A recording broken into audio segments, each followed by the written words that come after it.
Now some of his tunes have some unique introductions. He's got a tune called Woke Up This Morning that's got one of his most famous introductions. I'll just show you the whole thing because this is really fun to play. And the bass part is whoop.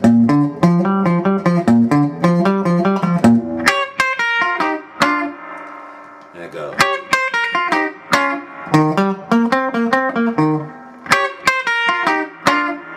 Then you'll hear this lick. Whoop.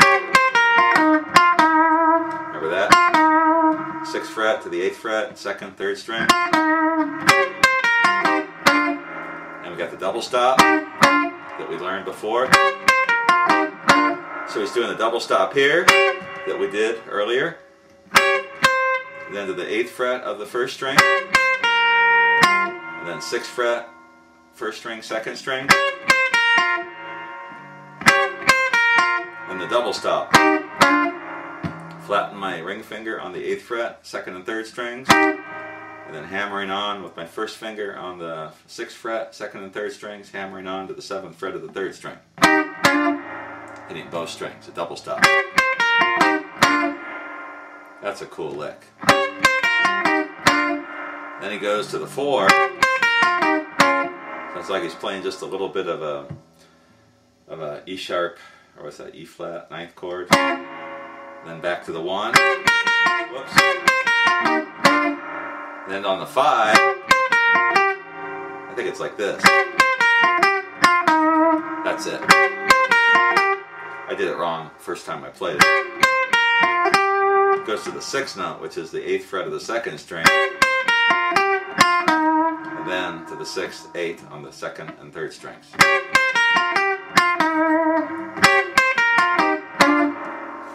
Woke up this morning. And it goes on and plays the song. So introductions. Another cool introduction, one of my favorites of all time, is from the song Please Love Me. And here's a tune where he does like a little Elmore James type thing. And it's really weird because it's like an E flat. I'm going to play it in D because it's a little easier to play. It goes like this.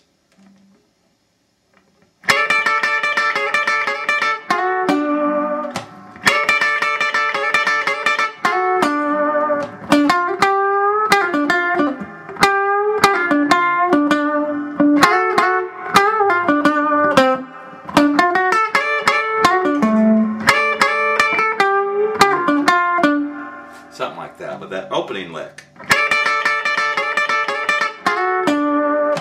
That's a way you can use the Elmore James lick. Eddie Taylor, if you listen to his tunes, he has a tune in the 60s, 50s or 60s where he uses that same lick.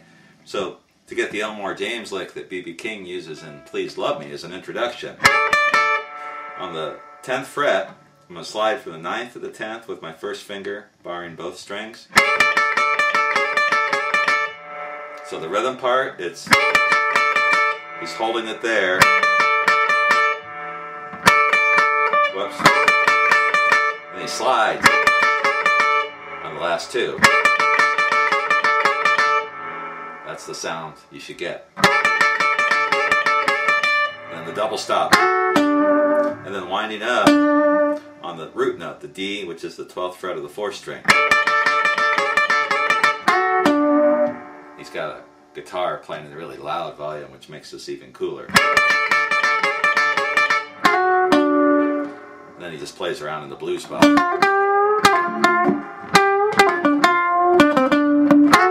And he throws in the double stop.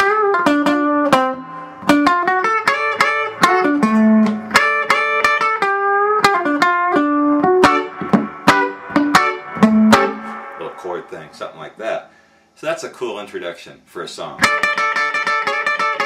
And you can go into all kinds of different rhythms, a shuffle rhythm or slow tune or whatever you want to do with that. So those are some B.B. King introduction ideas from his early stuff. As far as end tags, that's something else that's really kind of interesting. Excuse me.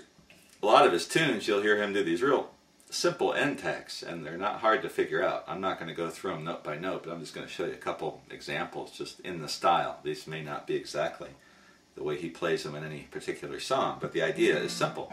So if you're playing in B flat, and you get to the end of a song, a lot of times he'll do something like this. Where he'll just do a little single run.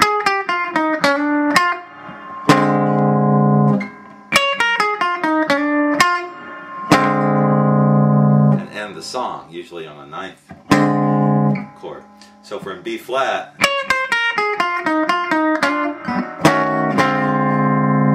do something like that. So here's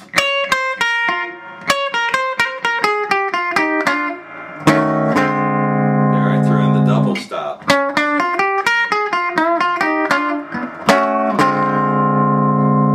So all those riffs, I'm just doing a descended thing.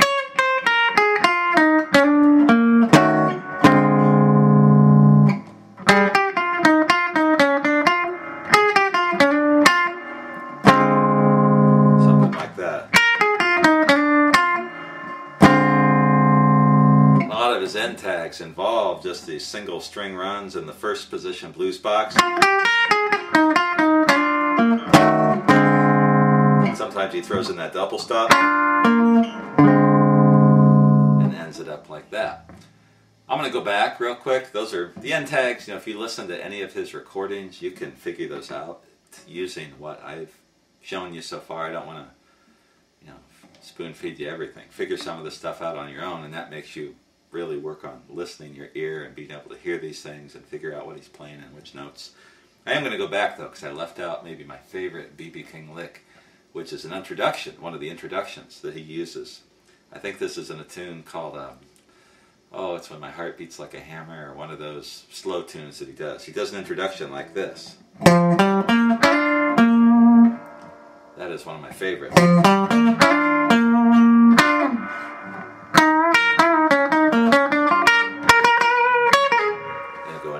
Introductory solo. A lot of his introductions, he'll do that initial riff, and then everything he's playing is just his either first, second position blues box or a combination. So that riff, I'm going to walk from the 8th fret of the 5th string to the 5th to the 8th on the 4th string, like that. So it's based, it kind of starts over the 5, and then I throw in my double stop. This time I'm sliding into it from the 5th and 6th fret of the 1st, 2nd, and 3rd strings, and sliding it up to the 7th or 6th and 7th frets. And then wrapping up on the B flat note, which is the 8th fret of the 4th string. So the whole riff. Let me play that better for you. Sometimes he'll throw in that double stop and slide it or smear it. You can do that or not do it. You can just let it hang, which is cool.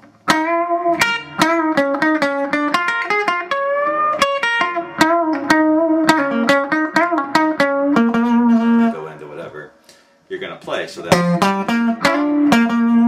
you hear him use that a lot of his recordings. That's one of his signature introductions to his tunes. I've covered a lot of cool stuff, a lot of simple things, but really get them to sound like B.B., then you've accomplished something. But listen to these things, and then it's really important that you listen to the original recordings and hear him using all these licks, and then hopefully you'll understand where they fit in and then how you can use them. That's one of the reasons I like to learn all these old styles, is because then I learn the guitar better. I learn where I can play things and what I can play, what I can't play, what sounds good, and then I can develop my own way of playing, which I do. If you have any questions, comments about any of these 3 lessons about the B.B. King stuff, let me know. There are lots of other great B.B. King songs and licks that I didn't show you in this video, but if you go ahead and learn this stuff and apply it, you can figure it out for yourself. Contact me if you have any questions, comments, constructive criticism. I'd be glad to help you out.